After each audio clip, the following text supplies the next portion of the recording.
l'invité de la matinale. KTO Radio. Le Fils de Dieu s'est fait homme. C'est ce mystère de l'incarnation qui est célébré à Noël et largement déployé dans la liturgie de ces jours, avec notamment plusieurs messes différentes qui sont célébrées entre la nuit de Noël et le 25. Je vous propose en ce 24 décembre d'approfondir cette signification, la signification de chaque messe du temps de Noël et des textes de la liturgie avec le Père Marco Gallo. Bonjour. Bonjour. Merci d'être avec nous en studio. Vous êtes le directeur de l'Institut supérieur de liturgie de l'Institut catholique de Paris. Vous êtes également prêtre italien, incardiné dans le Piémont, près de Turin. Alors, Père Noël, c'est l'un des moments liturgiques les plus riches de l'année avec Pâques. Oui, et exactement comme la fête de Pâques, Noël, c'est un mystère qui se déploie petit à petit, pas après pas, et donc pas une grande joie ou lumière tout ensemble, mais exactement un chemin qu'on peut parcourir ensemble. On l'ignore parfois, je l'ai dit en introduction, mais il y a 4 messes différentes qui sont célébrées entre le 24 et le 25. Pourquoi il y en a 4 ? Oui. Parce que la liturgie, vous savez, au contraire de la société qui nous invite à acheter, consommer rapidement, la liturgie nous dit d'entrer dans le mystère avec une certaine calme et d'y rester, de demeurer dans le mystère, parce que le mystère est riche. Et donc, l'histoire de la liturgie nous donne cette belle tradition qui vient de la tradition du pape. Nous avons beaucoup de documents qui nous montrent que l'habitude romaine était de célébrer ce qu'on appelait les stationes, ça veut dire des messes célébrées à des endroits différents de la ville de Rome. Le pape célébrait donc une messe la nuit à Santa Maria Maggiore, là où on a la relique de la crèche du Christ. Après, à l'aube, il célébrait à Sainte Anastasie, là où il y avait même des bergers qui habitaient pas loin de la ville. Et là, c'était donc la messe de l'aube, qui aujourd'hui a le même caractère d'être là autour de l'histoire des bergers qui vont à la crèche suivant la parole des anges. Et finalement, dans le jour, le pape célébrait dans la basilique de Saint-Pierre. Notre tradition a enrichi les 3 messes qu'on a héritées de la liturgie romaine avec une 4e. Et voilà donc notre riche liturgie qui commence la veille, le soir, qui n'est pas la messe qui avance un peu celle de la nuit, mais c'est une messe à elle-même, et les 3 qui ont le même caractère et le même horaire de celle traditionnelle du pape. Je voudrais qu'on les détaille, si vous le voulez bien. Tout d'abord, la messe de la veille, vous l'avez dit, qui a été donc rajoutée à ces 3 messes initiales. Quand est-ce qu'elle est célébrée généralement et de quoi est-elle composée ? Oui, donc ce n'est pas une messe anticipée de la nuit, c'est plutôt la messe qu'on célèbre avant ou après les vêpres, la prière du soir. Et voilà qu'on entre dans le mystère avec toute la calme qu'il faut. Les lectures et la liturgie nous disent que cette solennité commence. C'est ça exactement que la prière nous dit. On est à ouvrir la porte de la solennité de Noël.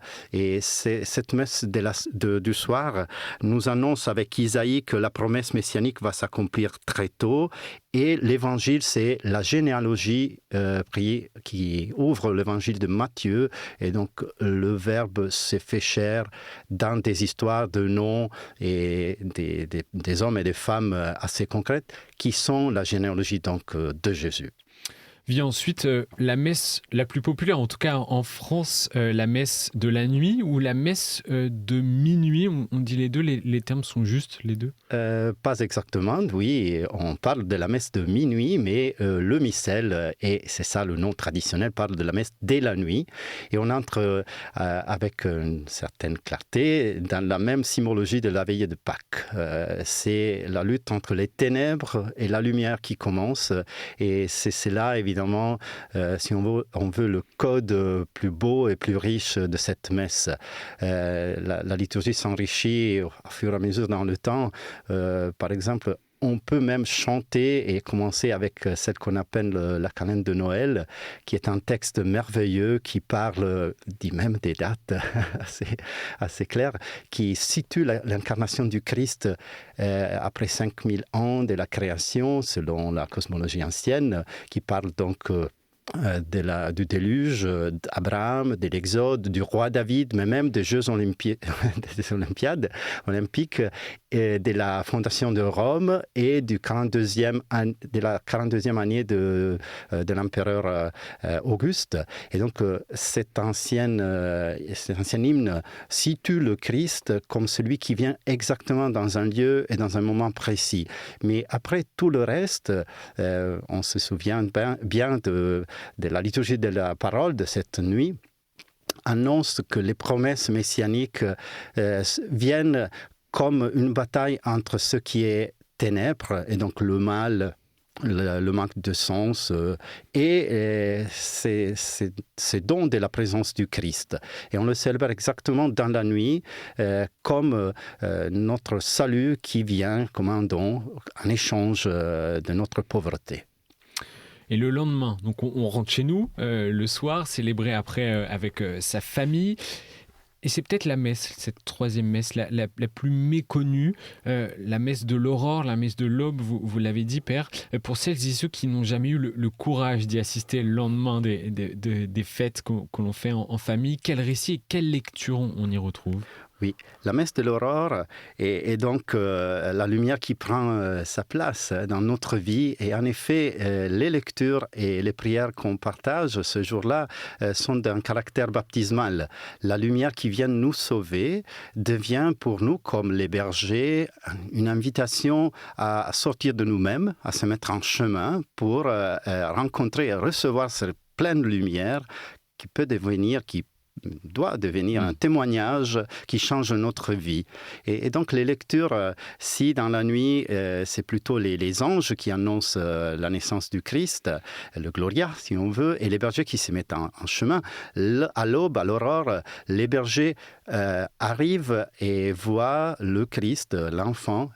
Et l'Évangile dit « Marie garde tout cela dans son cœur ». On est donc dans cette dialectique entre la contemplation de la lumière et le témoignage qui devient donc possible. Et cette messe que l'on appelle aussi parfois la messe des bergers, on conclut donc avec la messe du jour, la 4e, le 25.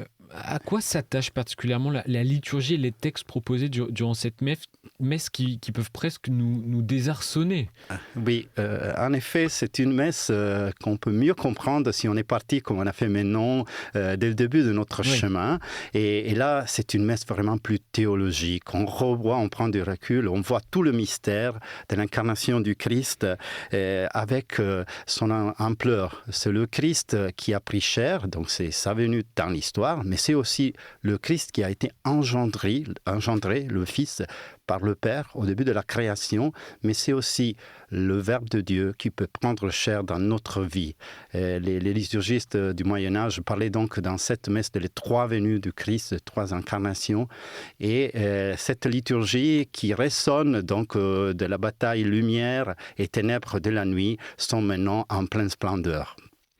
Et quand on évoque la messe de Noël, Père Marco Gallo, beaucoup pensent à la messe de la nuit. Pourtant, vous l'avez dit, si on n'insiste qu'à cette messe, qu'à la messe de la nuit, il nous manque presque une grande partie des textes du mystère de Noël, et pour le comprendre. Ah oui, il faut là accepter que la liturgie n'est pas comprendre ou savoir des choses. La liturgie, c'est prendre le rythme de la Pâque, du mystère pascal. Et vous savez, nous vivons dans une société qui est accélérée, disent le philosophe, et cette accélération, finalement, nous laisse dans l'anxiété, même dans les jours de Noël, malheureusement. Même aujourd'hui, il y a des courses encore à compléter. La liturgie, au contraire, nous invite, avec le temps d'avant, à ralentir, et surtout, dans la fête de Noël, à rester dans le mystère. Et donc, la messe de la nuit est centrale, mais son mystère se déploie avec ces 4 messes qu'on a dit, mais on peut dire, ça dure jusqu'au 2 février. déployer, donc avec la chandeleur. Ça dure et ça se déploie encore. Et ces messes de minuit, cette solennité de la Nativité, c'est peut-être le seul moment de l'année, dites-moi si je me trompe, mais où on peut participer à 4 messes en 24 heures.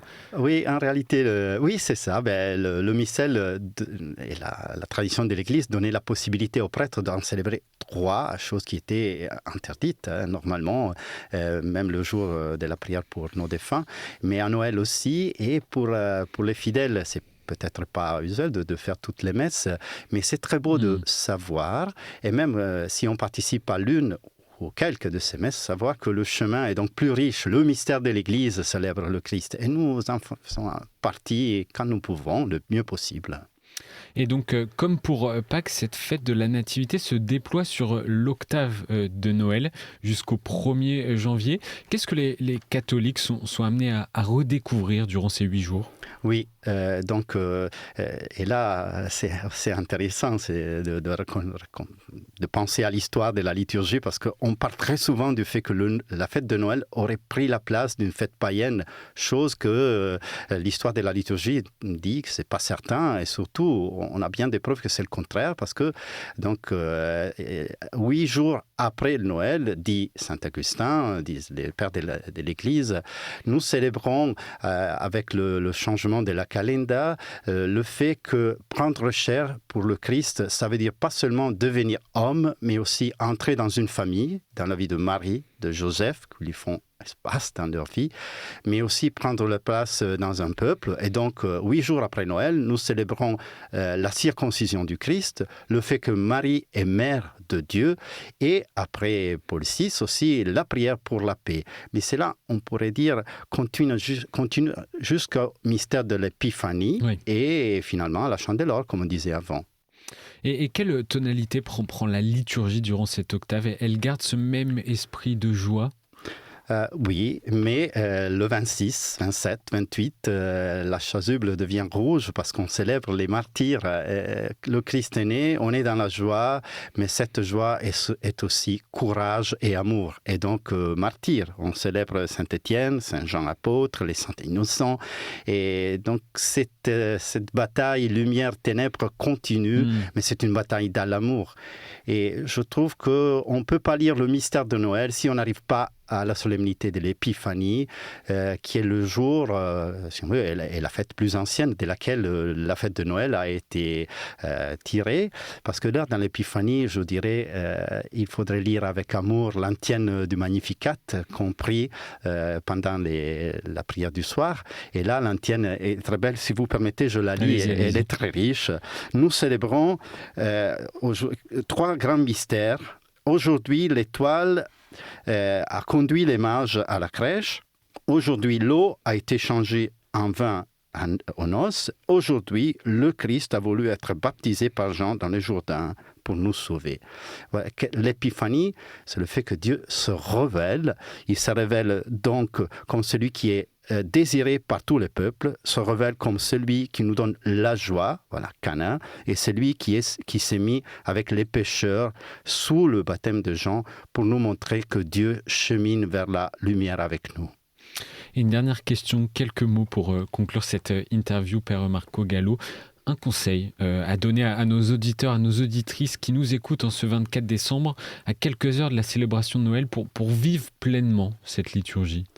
Oui, je dirais il faut faire confiance au rite, à la liturgie de l'Église. Il faut se laisser prendre, pas trop contrôler, parce que je trouve dans ces jours, on peut faire la même chose beaucoup de fois. Si on veut contrôler toutes nos relations, tous nos repas, toute notre prière, là, on n'entre pas dans le mystère. La liturgie, c'est donc le rythme qui vient de l'amour de Dieu, que l'Église essaye de servir, dans lequel on peut entrer et donc se laisser prendre dans le mystère qui nous est donné et peut devenir même le rythme, je dirais, le rythme de notre cœur personnel. Merci Père Marco Gallo d'être passé dans nos studios ce matin. Merci à vous et bon Noël.